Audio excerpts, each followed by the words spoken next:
Hi viewers, அனைவருக்கும் வணக்கம். இந்த நாள் இனிய நாளாக அமையட்டும். நான் செபியில் பதிவு பெற்ற ஆலோசகர் அல்ல. நான் கற்றுக் கொடுப்பது அனைத்தும் நீங்கள் கற்றுக்கொள்வதற்காக மட்டும்தான். சரிங்களா?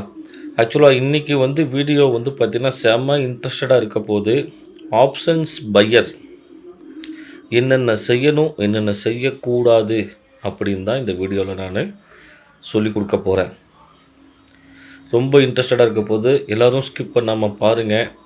இதுக்கு முன்னாடி என்னோடய நிறைய வீடியோஸை போட்டிருக்கேன், எல்லோரும் பார்த்துருப்பீங்க. அதுக்கு ஒத்துழைப்பு கொடுத்து, லைக் கொடுத்து, சப்ஸ்கிரைப் பண்ணி, சரிங்களா, அத்தனை நண்பர்களுக்கும் என்னுடைய நன்றியை முதல்ல நான் தெரிவிச்சுக்கிறேன். ஏன்னா நீங்கள்லாம் இல்லாமல் நான் இல்லை. சரிங்களா? உங்களுடைய அனைத்து சப்போர்ட்டும், நீங்கள் பண்ணக்கூடிய சின்ன சின்ன லைக்கும் சப்ஸ்கிரைப்பும் தான் என்னை அடுத்தடுத்த வீடியோ போடுறதுக்கு தூண்டி விடுது. சரிங்களா? ஒரு ஆப்ஷன்ஸ் பையராக இருந்துட்டு நிறைய பேர் லாஸ் பண்ணிகிட்ருக்கீங்க.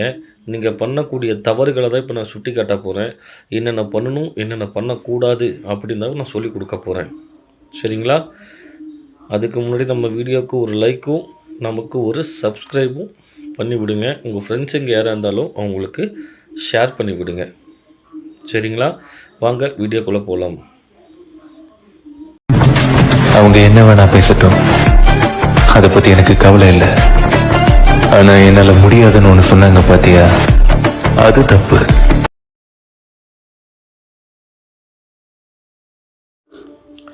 ஹாய் ஃப்ரெண்ட்ஸ், ஆக்சுவலாக ஆப்ஷன்ஸ் பையர்ஸு செய்யக்கூடியது என்னென்ன பண்ணணும்னு ஃபஸ்ட்டு நான் சொல்லிடுறேன். அதுக்கப்புறம் பண்ணக்கூடாது சொல்கிறேன். ஃபஸ்ட்டு பார்த்தீங்கன்னா மார்க்கெட்டை ட்ரெண்டு என்னன்னு தெரிஞ்சுக்கணும். தெரியாமல் நீங்கள் என்ட்ரி கொடுக்கவே கூடாது. மார்க்கெட் அப் ட்ரெண்டா இல்லை டவுன் ட்ரெண்டா இல்லை ஜிக்ஜாக் சைடு வேஸா அப்படின்னு சொல்லி மார்க்கெட்டை ட்ரெண்டை முதல்ல தெரிஞ்சுக்கணும். மார்க்கெட் ட்ரெண்டு எப்படி தெரிஞ்சிக்கலாம் அப்படின்ட்டு நான் யூடியூப்பில் வீடியோ போட்டிருக்கேன். நீங்கள் அதில் போய் பார்த்தீங்கன்னா தெரிஞ்சுக்கலாம். ரெண்டாவது பார்த்தீங்க அப்படின்னா லாஸ் யுவர் கண்ட்ரோல். உங்களுடைய கேபிட்டல் அமௌண்ட்டு எவ்வளோ இருக்கோ அதில் 10% நீங்கள் ஒரு நாளைக்கு லாஸுன்னு நீங்கள் வச்சுக்கணும். 10%க்கு மேலே நீங்கள் லாஸை வச்சுக்க கூடாது. லாஸை உங்கள் கண்ட்ரோலில் வச்சுக்கணும். புரியுதுங்களா?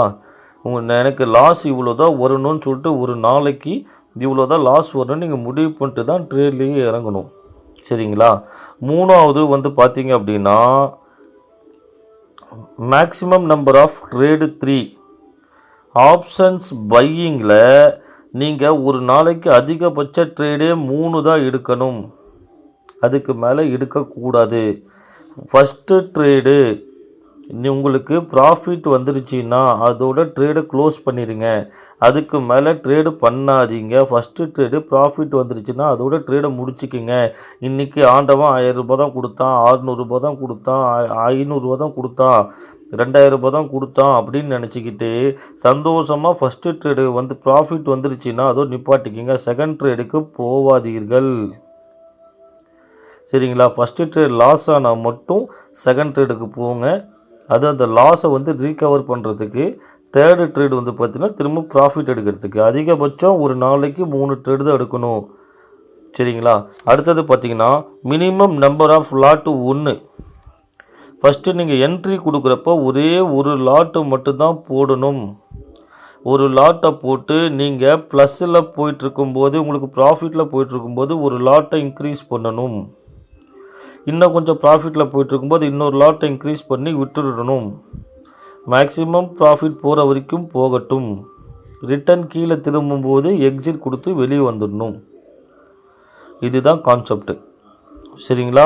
அதே மாதிரி பார்த்தீங்கன்னா சைடுவேஸ் மார்க்கெட்டில் என்ட்ரியே கொடுக்கக்கூடாது. நீங்கள் என்ட்ரி கொடுத்து பணத்தை இழந்து நீங்கள் வருத்தப்பட்டு, வேதனைப்பட்டு, வெக்கப்பட்டு, துக்கப்பட்டு, துயரப்பட்டு இவ்வளவும் பட்டு நான் திருந்த மாட்டேன் அப்படின்னா சைடுவேஸில் கண்டிப்பாக என்ட்ரி கொடுக்கக்கூடாது.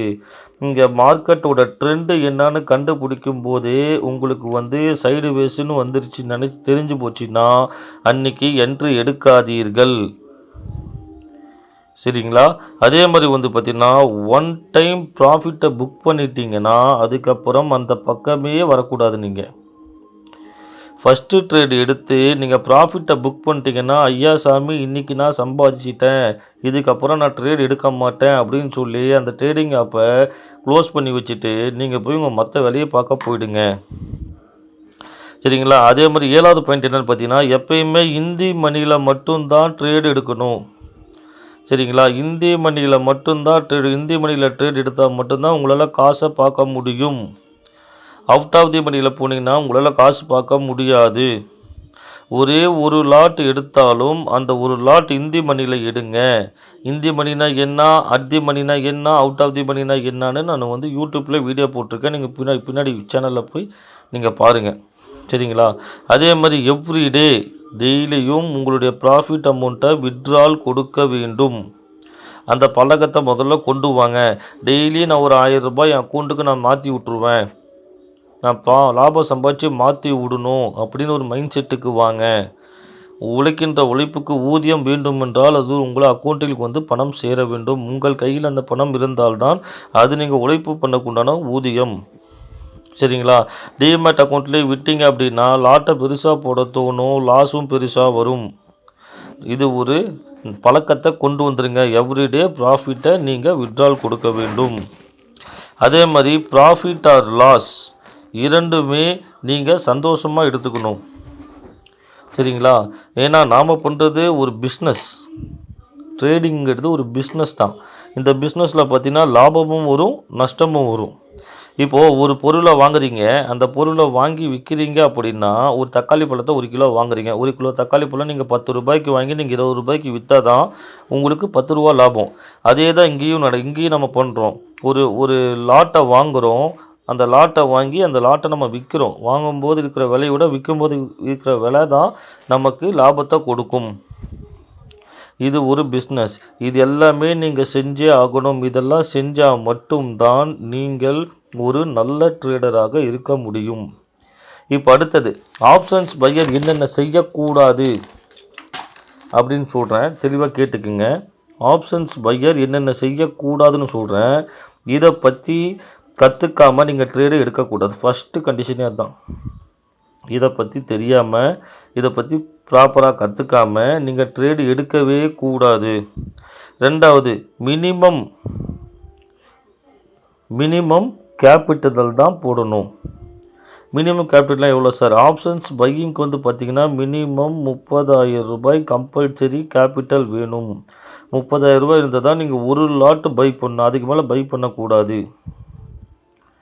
சரிங்களா? மினிமம் கேபிட்டலை போட்டு தான் நீங்கள் ட்ரேடு பண்ணணும். பிகினர்ஸு ஒரே ஒரு லாட்டு மட்டும் தான் எடுக்கணும், அதுக்கு மேலே எடுக்கக்கூடாது. சரிங்களா? அடுத்தது பார்த்திங்கன்னா ரொம்ப இம்பார்ட்டனே இது தான், செய்யக்கூடாதுல ஓவர் ட்ரேடு பண்ணக்கூடாது. நீங்கள் ஓவர் ட்ரேட் பண்ணீங்க அப்படின்னா டோட்டல் கேபிட்டலும் க்ளோஸ் ஆகிடும். மார்க்கெட் எங்கேயும் போகாது. ஷேர் மார்க்கெட் ஒவ்வொரு நாளும் இயங்கிக் கொண்டே தான் இருக்கும். நாம் மார்க்கெட்டில் இருக்க மாட்டோம், தூக்கி வெளியே போட்டுருவோம். சரிங்களா? 4வது லாஸை ஹோல்டு பண்ணக்கூடாது. எப்பயுமே ஒரு 1000 ரூபாய் லாஸ் வந்துருச்சா நீங்கள் வந்து ஒரு லாட் எடுத்து நீங்கள் 2000 ரூபாய் லாஸுன்னு வந்து நீங்கள் வச்சுக்கிங்க. சரிங்களா? 2000 ரூபாய் லாஸு வந்துருச்சா, 2000 ரூபாய் லாஸு வந்தோடனே ஸ்கொயர் ஆஃப் பண்ணி வெளியே வந்துடுங்க. நஷ்டத்தோடு வெளியே வந்துடுங்க. அடுத்த ட்ரேடில் நம்ம அதை பிடிச்சிக்கலாம். இந்த லாஸு திரும்பி நமக்கு இங்கே வருவான்னு பார்த்துட்டு இருந்தீங்கன்னா 2000 3000 ஆகும், 4000 ஆகும், 5000 ஆகும். டோட்டல் கேபிட்டலே லாக் ஆகி போயிடும். ஒரு லாட்டுக்கு அதிகபட்சம் 2000 வரைக்கும் நீங்கள் வெயிட் பண்ணலாம். அதுக்கு மேலே வெயிட் பண்ணாதீங்க. அந்த 2000 ரூபாயை ஈஸியாக நம்ம ரீகவர் பண்ணிடலாம். ஆனால் பெரிய லாஸ் 20,000 30,000ன்னு போயிடுச்சுன்னா அது ரீகவர் பண்ணுறது ரொம்ப கஷ்டம். 5வது எமோஷ்னலை கண்ட்ரோல் பண்ணும். எமோஷ்னல் கண்ட்ரோல்லாம் என்ன அப்படின்னா, இப்போ வந்து நீங்கள் ஒரு 100 ரூபாய்க்கு வாங்குறீங்க, 90 ரூபாய் வந்துருச்சு, 80 ரூபாய் வந்துருச்சு. ஐயோ 1000 ரூபாய் லாஸ் ஆகிடுச்சு, 1500 ரூபா லாஸ் ஆகிடுச்சு. நீங்கள் பதக்குன்னு உட்காந்துட்டுலாம் இருக்கக்கூடாது. ஒரு தொழிலில் லாஸு வரும், ப்ராஃபிட் வரும், எல்லாம் தான் வரும். சரியா? பயந்துட்டு ஐயோ லாஸ் ஆகி போச்சுன்னு பயந்துட்டுலாம் இருக்கக்கூடாது. அதே மாதிரி பார்த்திங்கன்னா 110 120 130 150 அப்படி போகிறப்போ நீங்கள் வந்து 1000 ரூபா ப்ராஃபிட் வந்துருச்சு, நான் வெளியே வந்துடலாம், டக்குன்னு வெளியே ஓடி வந்துடக்கூடாது. மார்க்கெட்டை விடணும். விட்டால் தானே சம்பாதிச்சு கொடுக்கும். விடாமல் நீ இழுத்து பிடிச்சி அங்கேயே கட் பண்ணி வெளியே வந்துட்டுனா 1000 ரூபாதோடு நிற்கும். மார்க்கெட் ஓடுற வரைக்கும் விட்டுட்டு ரிட்டர்ன் இறங்கும்போது நீங்கள் அந்த இடத்துல ப்ராஃபிட்டை புக் பண்ணணும். சரிங்களா? எமோஷ்னல், இது இந்த இடத்துல தான் எமோஷ்னல் விளையாடும். எமோஷ்னலை கண்ட்ரோல் பண்ணணும். 5வது, பெருசாக ப்ராஃபிட் எடுத்தீங்கன்னா அடுத்த நாள் அதே போல் எதிர்பார்ப்பது தவறு. இன்றைக்கி ஒரு 10,000 ரூபாய் சம்பாதிச்சிட்டிங்க சார். சரிங்களா? இன்றைக்கி 30,000 ரூபா கேபிட்டல் வச்சுருக்கீங்க. ஒரு 10,000 ரூபா இன்றைக்கி ப்ராஃபிட்டு. 10,000 ரூபா சம்பாதிச்ச உடனே உங்களுக்கு அன்றைக்கி நைட்டு என்ன தோணும் தெரியுமா? உங்கள் மைண்டில் இன்றைக்கி 10,000 ரூபா சம்பாதிச்சிட்டோம்டா, நாளைக்கும் 10,000 ரூபா சம்பாதிச்சிடுவோம். இன்னும் இந்த மாதம் 22 நாள் இருக்குது. 22 நாளில் 2,20,000 ரூபா சம்பாதிச்சிடுவோம். ஒரு வருஷம் நம்ம இதே மாதிரி சம்பாதிச்சோம்னா போதும், ஒரு 24 25 லட்ச ரூபா சம்பாதிச்சிடலாம், நம்ம லைஃப்பில் செட்டில் ஆகிடுவோம்டா அப்படின்னு சொல்லிட்டு நைட்டு தூங்கும்போது உங்களுக்கு ஒரு கனவு வரும் பாருங்க. அதெல்லாம் எனக்கும் வந்திருக்கு சார். இதெல்லாம் நானும் அனுபவிச்சிருக்கேன்.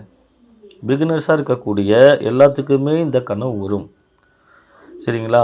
அப்படி இல்லைன்னு நினைக்கக்கூடாது. ஒரு நாள் ப்ராஃபிட் வரும், ஒரு நாள் லாஸ் வரும். ப்ராஃபிட்டை உங்கள் மார்க்கெட்டுக்கிட்ட விட்டு நம்ம பிடிக்கணும். லாஸை நம்ம கண்ட்ரோலில் வச்சு நம்ம லாஸ் பண்ணணும். மினிமம் லாஸ் தான் பண்ணணும். சரிங்களா? அதாவது இன்றைக்கி வீடியோவில் பார்த்திங்கன்னா ஒரு ஆப்ஷன்ஸ் பையர் என்னென்ன செய்யணும் என்னென்ன செய்யக்கூடாது அப்படின்னு தான் சொல்லி கொடுத்துருக்கேன். சரிங்களா? இந்த வீடியோ உங்களுக்கு பிடிச்சிருந்துச்சி அப்படின்னா லைக் பண்ணுங்கள், ஷேர் பண்ணுங்கள், கமெண்ட் பண்ணுங்கள். உங்களுக்கு ஏதாவது ஆப்ஷன்ஸில் பொறுத்த வரைக்கும் என்ன டவுட் இருந்தாலும் என்கிட்ட கேளுங்க, கண்டிப்பாக நான் சொல்லி கொடுக்குறேங்க. சரிங்களா சார்? இதே மாதிரி இன்னொரு நல்ல வீடியோவில் சந்திப்போம். நன்றி, வணக்கம்.